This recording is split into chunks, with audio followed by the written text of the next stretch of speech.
Καλημέρα σε όλους, είμαι ο Στέλιος Μορσάκης από το LeagueHappens.gr. Είμαστε στο Greek Legends Event, στο Παλαιό Φάληρο, στο γήπεδο του κοντά. Και έχουμε μαζί μας τον Trevor Quickshot Henry. Good morning, Trevor. Hello. Welcome to Greece. I hope you're having a good time here. So, what are your first impressions of our country? Oh, Greece is incredible. Had a lot of fun with the fans of the event. We went out yesterday, drove all through Athens and 20 kilometers up along the coast, had some drinks on the beach, and it's incredible. Greek people know how to have a lot of fun. Nice. Your engagement with League of Legends must be a really interesting story. You used to be a great Call of Duty player, and as I know, you had many achievements. How did you take the decision to make the transition from Call of Duty to League of Legends? So for me, it was a personal decision. I had done everything I could in competitive Call of Duty 4, and I was very lucky I got to travel and I got to compete around the world at different events. And once I had grown tired of managing a team and playing, I stopped playing, and my younger brother introduced me to League of Legends 4 months after it was released in beta. And as soon as I started playing the game, I just got completely in love. Had to learn the champions, had to do better, had to learn the role. And I've been playing since February of 2010. Oh. And absolutely just changed or fell in love with the new game, and this is what I've been doing since. Yeah, it's a great game, of course. Having seen you many times behind the caster's desk, I saw that it's pretty clear, that you're both perform as a play-by-play caster and an analyst. So, how many hours do you spend so you can achieve that?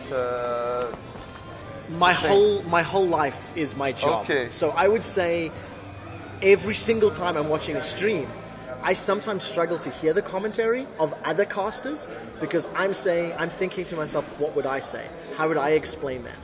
And one of the reasons I'm very lucky that I can do play-by-play and analyst is before I was hired by Riot Games, I did a lot of solo casting without a co-caster. So I had to do both play-by-play and analysis of the games. So it was very lucky that for 8 or 9 months I was working as a freelancer, and I got all of this experience doing both roles. And I'm just very happy that with Riot and different events, I get to do both because they're so fun and so different when you're actually on camera. You're a great caster, of course. Thank you so much. Worlds are approaching. Do you think that any of the NA or EU teams can break the Korean dynasty that exists after the recent major tournaments? I would like to think so. If you look at the regions, Europe traditionally has always done well at Worlds, and North America is more competitive than it has ever been, thanks to importing a lot of talent. But even when you look at the teams that don't have international talent like Dignitas, they are still performing well because of all of the extra competition. So I would like to say that an LCS team from North America or Europe will most likely make the semifinals. What about TSM? They need to level up their strategic game. TSM has got incredible individual players, but I think their macro, like their big picture strategic thinking, needs a little bit of work. So the arrival of Lokodoko can work some things. It definitely can. And the thing about the inclusion of coaches for any team, whether it's TSM or anybody else, the coaches can it's like you can lead a horse to water, but you can't make him drink. And that's the thing. They can show you everything, but until the players actually switch on in game and understand each of the unique scenarios, and it can be as central or as focused as like 2 minions. Oh, this wave has 2 minions more. That means in 3 minutes and 50 seconds it'll be there, which means we need to be there. That's the kind of thing that all of the teams in the Western world need to start doing, because that's what Korea is doing, and that's why they're winning a lot of these tournaments. Okay. What do you think about Greek teams? I know that you don't know many things about Greek teams. I guess, don't know. Well, I'll tell you that I put research into this event. So I've been watching different dimensions. I've been watching Void Gaming quite a fair amount. And from the semifinals yesterday, it's very clear that the individual skill is fantastic. I believe 9 out of 10 players on the stage for the final are in Challenger. In that's EU, true. In EU West. EU Nordic and East, and then I think 6 of them on EU West as well.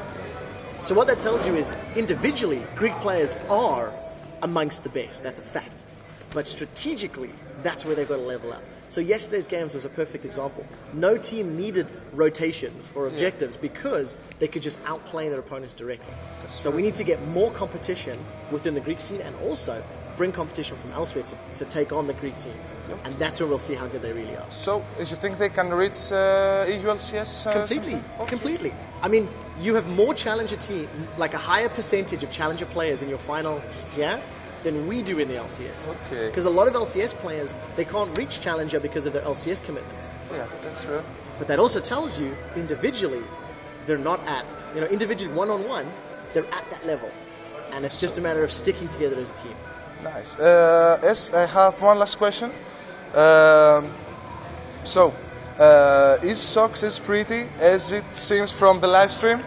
Yes, simple answer. So thank you very much. Thank you very much for your time. I really hope that you can visit Greece again sometime. I hope so too. I've had a lot of fun, and I hope even more that Greece beats Costa Rica tonight. Oh, so καλή τύχη. Yes, καλή τύχη Ελλάδα. That's right. Okay. Thank you very much. Nice to meet you. Thank you very much.